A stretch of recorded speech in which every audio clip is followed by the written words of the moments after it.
We can't wait for more sunshine. A lot of folks hope we have cooler temperatures than we did last year. Chief Meteorologist Kristen Van Dyke is here with some good news for you, but also some Oregon businesses, Kristen? Oh, yeah, absolutely. So, you know, it's been so crazy. We had this hot summer, the super dry summer, and then we went to the wettest winter ever on record. And now here we are coming off of this really hot April. So what's in store for us as we head into the summer? Well, let's take a look.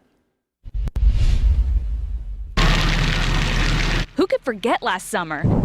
We had the most severe wildfire season in history, due in part to the record heat. We saw 29 days in the 90s, the most ever recorded in Portland, and nearly double what we see in a typical summer. Then something happened thousands of miles off the coast, down in the eastern equatorial Pacific. The warmer water created a super El Nino. That meant a more active storm track for us, soaking Portland and Oregon with rain and snow.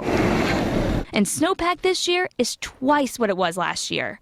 We finished up with about 480 inches of snowfall from the opening storm through year to date or season to date.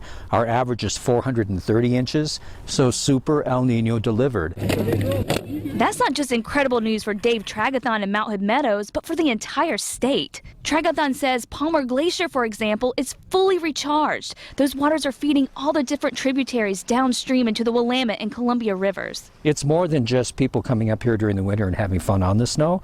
It's really the lifeblood of the valley for the entire summer. And the snow is expected to be a lifesaver when fire season returns. Thanks to this season's solid snowpack, as we head into the warmer summer months, the runoff will help keep our rivers and streams healthy, our reservoirs full, and help combat a more active than normal wildfire season. I'm really happy with the way things are growing. Back here in wine country, the weather has definitely given these grapes a boost. Rob Schultz at Stoller Vineyards expects this summer to be another fantastic one for Pinot Noir and Chardonnay. We're a month ahead of schedule. Okay. So typically at this point, the vines would just start waking up. So how big would they be then? They would, none of this green stuff would be here. But as we transition out of El Nino, Schultz says the ripening process should slow down. He hopes the weather stays on track and summer 2016 is a little less of a scorcher than 2015. It's kind of miserable and it's kind of dusty. So yeah, it's been nice having a more California climate here, but I don't need it. I moved from California for a reason. I like Oregon better. You can't grow Pinot Noir in California like you grow in Oregon. And the reason for that, of course, is climate.